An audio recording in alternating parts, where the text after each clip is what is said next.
Salut les gens! Alors comme Luc peine à faire une vidéo en ce moment parce qu'il a tourné un essai de voiture, mais les rushs sont pas bons, donc il est obligé de refaire le tournage. Donc cette semaine, vu qu'il n'y a pas de vidéo qui sort de son côté, eh ben, je vais essayer de faire celle-là. Donc le but de cette vidéo, c'est de refaire cette jauge à huile de Citroën XM V6. J'ai reçu un kit de Mecaplace, c'est ça, pour refaire le bouchon de la jauge. Et je les remercie d'ailleurs de nous avoir octroyé un petit code de réduction de 10% et dont je peux vous faire profiter avec le code MECA2BALLES. Donc je l'écrirai dans la description parce que là c'est une vidéo qui va être avec zéro montage, qui va peut-être être un peu longue, mais qui pourrait intéresser certains. Donc le kit, c'est 2 demi-coquilles imprimées en 3D avec un tout petit joint torique et qui est fourni avec un tube de colle maxi glue liquide.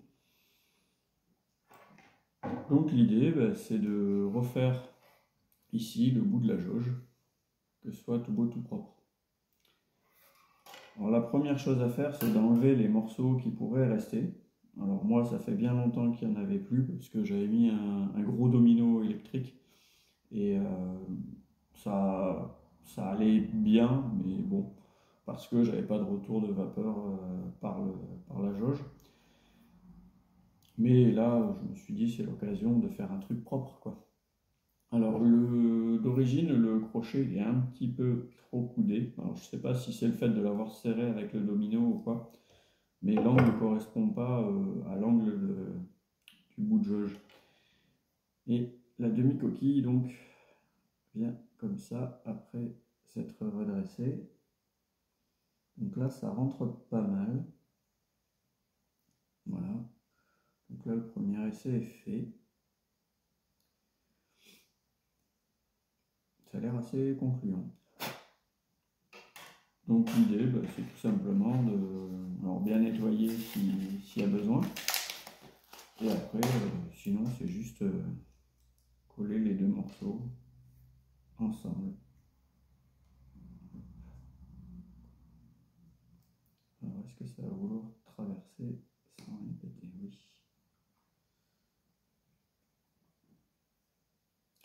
Ah oui, en fait c'est que ça aurait ouvert, il suffit d'enlever la bague rouge. Ouais, je suis un peu nul.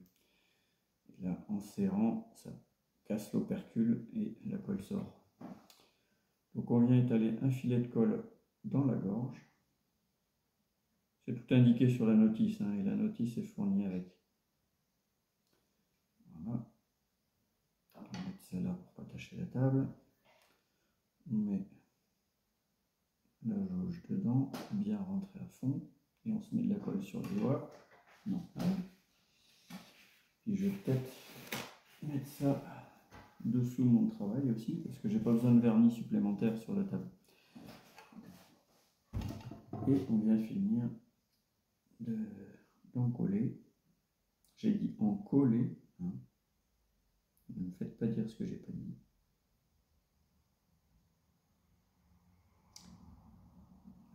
On en met un peu partout. Tac.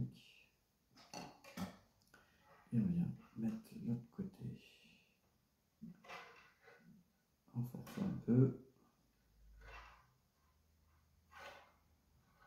Voilà. Voilà.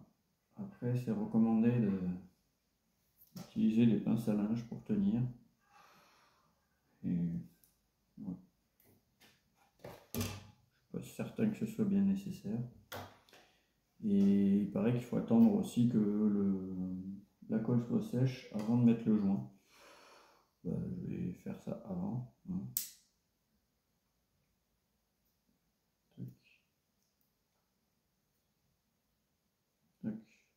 Bon, il est recommandé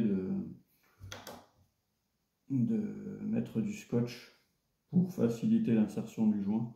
Vous voyez, moi le joint il est monté tout seul et facilement. Voilà. Donc là, plus qu'à attendre 24 heures que ça sèche. Et puis ça pourra revenir sur la voiture. Le tube de colle, il va aller au frigo. Et comme ça, il pourra servir à autre chose. Si tu as aimé la vidéo, bah, tu me mets un doigt. Tu partages à tous ceux qui pourraient être intéressés. Et puis, tu prends soin de toi. Et encore merci à Mecaplace pour le petit code de réduction que je vous mets en description. C'est Meca de balle. 10% pour vous sur l'entièreté de leur catalogue. Que ce soit ça ou autre chose, parce qu'ils ont plein de trucs. Il faut aller voir sur leur site. Allez, à bientôt. Ciao.